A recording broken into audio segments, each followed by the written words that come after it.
ये रोबोट्स क्या होता है पहले ये समझ लेते हैं।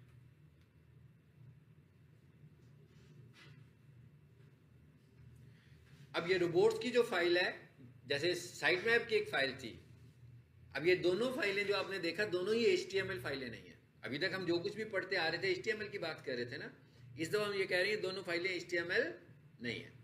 इस फाइल का नाम क्या है? robots.txt। यानी ये वाली फाइल कौन सी है? पहली तो XML फाइल थी, ये TXT फाइल है, सिंपल प्लेन फाइल। यानी इसमें सिर्फ हमने कुछ टाइपिंग लिखनी है बस। ये है क्या चीज? रोबोट्स की फाइल एक ऐसी फाइल है जिसमें हम गूगल को यह बताते हैं कि भाई ये जो हमारी वेबसाइट है इसमें हमने जो कुछ भी डाला हुआ है इसमें से ये वाला पार्ट है जो क्राउलेबल है, यानी इसको इंडेक्स करना है, और ये वाला पार्ट है जो क्राउलेबल नहीं है। इसका मतलब क्या हुआ? इसको इंडेक्स नहीं करना। इसका फायदा क्या होता है? इसका फायदा ये होता है कि क्रोलर को आसानी हो जाती है, जो चीजें इंडेक्सेबल नहीं होती वो उनको इग्नोर कर देता है, और जो चीजें इंडेक्सेबल होती हैं उनको इंडेक्स कर देता है। इसको बनाना क्यों जरूरी है? इसको बनाना इसलिए जरूरी है कि अगर क्राउलर हमारी वेबसाइट को क्राउल नहीं करेगा तो मीन्स हम इंडेक्स भी नहीं होंगे। तो अगर हम इंडेक्स ही नहीं होंगे तो हम रैंक कैसे होंगे? और अगर हमारी फाइल का सारा डाटा ही वो क्राउल करना शुरू कर दे तो हो सकता है कि वो जब क्राउल करके जाए तो पता लगे कि भाई जो असल क्राउल होने वाला डाटा था वो तो क्राउल नहीं किया, और जो इररेलेवेंट डाटा था वो क्राउल कर लिया। तो जब इररेलेवेंट डाटा क्राउल हुआ तो इंडेक्स तो नहीं हो रहे आप, फिर गड़बड़ हो गई। इसका मतलब क्या हुआ? हम क्राउलर को यह बता देते हैं कि भाई ये हिस्सा क्राउलेबल है और ये हिस्सा क्राउलेबल नहीं है।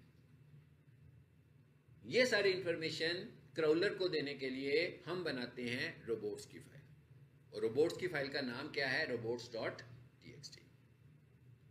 अब यह भी देखना होगा आपको कि जब हम एसईओ करनी शुरू करते हैं तो किसी की साइट मैप फाइल बनी है कि नहीं बनी, किसी की रोबोट्स फाइल बनी है कि नहीं बनी। भाई पहले तो ये चेक करेंगे ना, अगर साइट मैप नहीं बना होगा तभी बनाएंगे, अगर बना होगा फिर दोबारा से तो नहीं बनाएंगे। इसी तरह अगर रोबोट्स की फाइल पहले से बनी हुई है कि नहीं बनी हुई ये भी चेक करना है, तो सबसे पहले ये चेक करते हैं। कैसे चेक होता है ये भी देखें। लेकिन मैं चेक करने लगा हूं ये कि इनकी साइट मैप है कि नहीं है।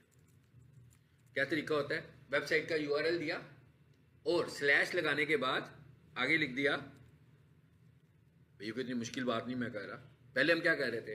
पहले हम लिख रहे थे, पहले हम क्या लिखने लगे हुए थे? पहले हम लिखने लगे हुए थे index.html, तो वो खुल जाती थी। अब मैं क्या लिख रहा हूं? sitemap.xml। बेसिकली क्यों लिख रहा हूं? चेक करने के लिए कि क्या इसका साइट मैप है या नहीं है। एंटर करें जी।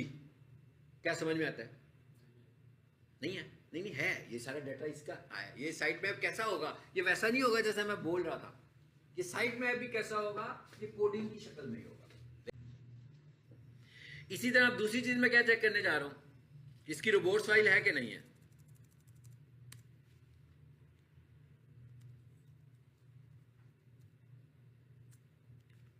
जी, इसका क्या मतलब हुआ? है कि नहीं है? है। इसके अंदर 2-3 लाइनें लिखी हुई आ रही है, इनको समझ लेते हैं। यही रोबोट्स फाइल बनाने का तरीका है।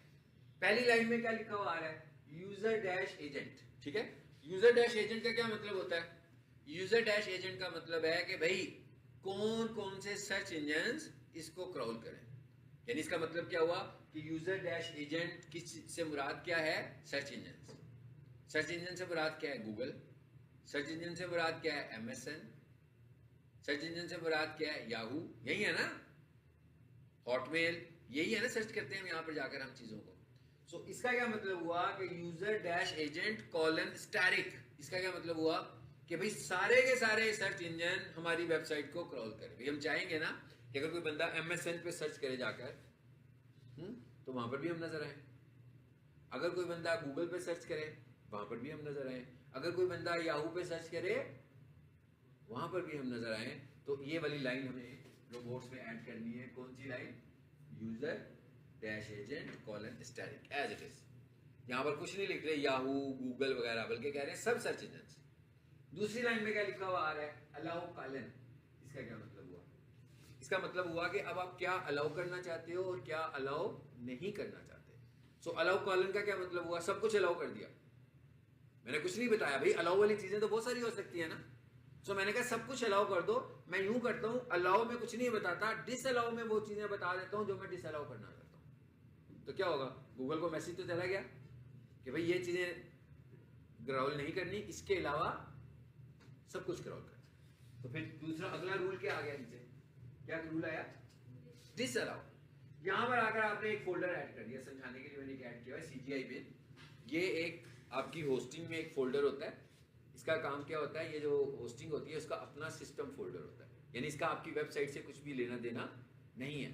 तो अगर आपको लगे कि इसके अलावा भी कुछ फोल्डर्स हैं, स्पेस देकर आप उनके नाम भी बता सकते हो। मिसाल के तौर पर मैं आपको लेक्चर दे रहा हूँ, मैंने कहा भाई मेरे पास तो होस्टिंग की स्पेस मौजूद है, तो अपने डाटा को सेव करने के लिए कि भाई मेरा लैपटॉप ख़राब हो गया तो मेरे लेक्चर्स गुम भी ना हो जाएंगे, इसे डिलीट हो जाएंगे, वायरस इन्फेक्टेड हो जाएंगे, मैं क्या करता हूँ, मैं अपने लेक्चर्स को अपनी होस्टिंग में स्पेस सेव कर देता हूँ। वहाँ पर मैंने जाकर एक फोल्डर बना लिया वीडियोस का। अब मैंने आपको पढ़ाए 30-40 लेक्चर्स, इतने सारे लेक्चर्स को मैंने वहाँ पे रखा हुआ है। अब आपको लगता है कि मेरे लेक्चर्स क्राउलेबल है? नहीं है ना। ये तो मैंने एक तरह से अपनी बैकअप डिवाइस बना ली ना अपनी होस्टिंग को। तो अब मैं क्या कहूँगा कि भैया जो वीडियो का फोल्डर है इसको भी क्राउल नहीं करना, तो इसको भी मैं कहाँ पे ऐड कर दूंगा, डिसअलाउ में स्पेस देकर /वीडियो। इसके आगे क्या लिख दूंगा, /वीडियो। उसके बाद रूल, आखिरी रूल क्या, ये 3-4 रूल्स हैं बस। पहले क्या कहा, यूजर एजेंट, फिर क्या कहा, अलाउ, फिर क्या कहा, डिसअलाउ, और आखिर में क्या कहा, साइट मैप। यानी आखिर में आप ये भी बता रहे हो कि क्या आपकी वेबसाइट का साइट मैप बना हुआ है, क्या आपकी वेबसाइट का साइट मैप नहीं बना हुआ। ठीक है, अभी हमने साइट मैप बनाया ना, इसीलिए हमने पहले साइट मैप बनाया, लेकिन उसको लाइव भी करना है हमने। जब हम लाइव कर चुके होंगे तो यहाँ पर हम लिखेंगे साइट मैप कॉलन, और जो आपकी वेबसाइट के साइट मैप का यूआरएल बनता है, भाई ऐसे ही बनता है। अभी मैंने आपको चेक करके बताया था कि वेबसाइट का यूआरएल /sitemapp.xml, ये वाली लाइन भी ऐड कर दी हमने। तो इसका मतलब क्या हुआ, अब ये रोबोट्स की फाइल बन गई। अब इसको सेव कर लें, मगर इस फाइल का नाम क्या होगा जब सेव एज करोगे, robots.txt, नॉट HTML। इसको HTML नहीं बनाना, इसको हमने क्या बनाना है, TXT बनाना है। सो ये था तरीका कि हम किस तरीके से रोबोट्स की फाइल